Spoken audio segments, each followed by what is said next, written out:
नमस्कार. माझं नाव प्रभाकर किशोर कपाटे, राहणार अंचलगाव, तालुका वैजापूर, जिल्हा छत्रपती संभाजीनगर. विषय माझा असा आहे की मी शालेय कमिटी अध्यक्ष आहे अंचलगाव. आमची शाळा मुख्यमंत्री माझी सुंदर शाळा याच्यामध्ये पहिला नंबर आला असता, पण अधिकाऱ्याच्या कारणास्तव पहिला नंबर आला नाही, तो तिसरा नंबर आला. मुलांना क्रीडांगण नसल्यामुळे आमची खूप शोकांतिका झाली आणि आमचा नंबर पण नाही आला. आम्ही सर्व सदस्य मिळून 1 वर्ष झाले तहसीलदार साहेब, कलेक्टर साहेब, BDO साहेब यांना पत्र दिलं. यांनी कुठलीही कारवाई नाही केली आणि 1 वर्ष असेच वाया घातले. त्याच्यानंतर असे जर अधिकारी आपल्याला वेळोवेळी जर असे मार्गदर्शन करीत असले तर जिल्हा परिषद प्राथमिक शाळा नक्कीच बंद पडल्याशिवाय राहणार नाही. आणि यांची 100% कुठंतरी दलाली चालू आहे. या दलालीमुळं 100% आपले जिल्हा परिषदच्या शाळेचं नुकसान होऊ राहिलं. आणि माझं एकच म्हणणं आहे वरून कलेक्टर साहेबांना की नक्की वेळोवेळी या अधिकाऱ्यावर लक्ष द्यावा आणि शाळेचे प्रश्न लवकरात लवकर सुटावे.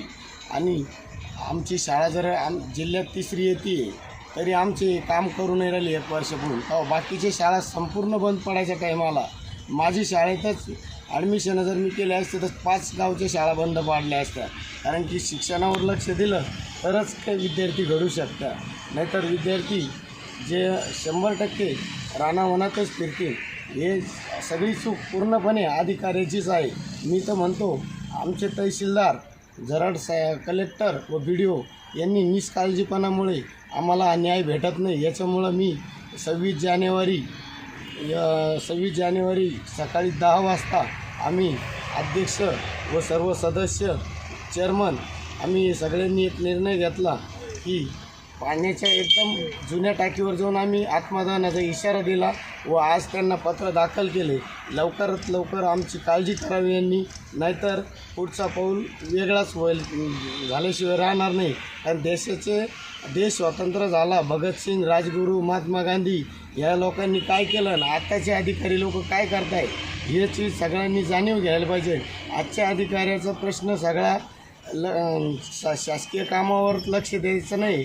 मुलं घडवले तरच भारत घडेल, नाहीतर मुलं 0 होऊन जातील. आणि जुने जे इंग्रजांचे दिवस आहे ते 100% या अधिकाऱ्यामुळे आल्याशिवाय राहणार नाही.